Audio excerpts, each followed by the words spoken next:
2000-ականների այս թերագնահատված մուլտֆիլմները ժամանակին չստացան իրենց արժանի գնահատականը, բայց այսօր հաստատ արժե դիտել։ Առաջինը Մայլոն երիտասարդ լեզվաբան է,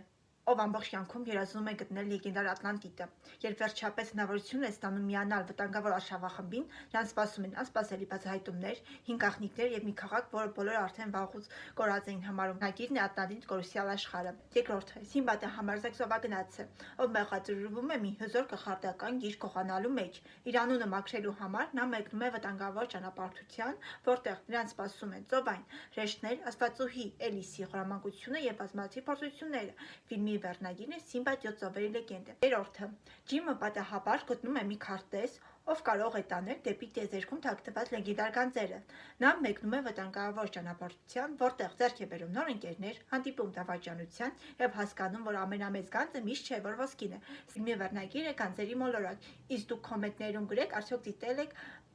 այս մուլտֆիլմերը։ Կհանդիպենք հաջորդ տեսանյութում։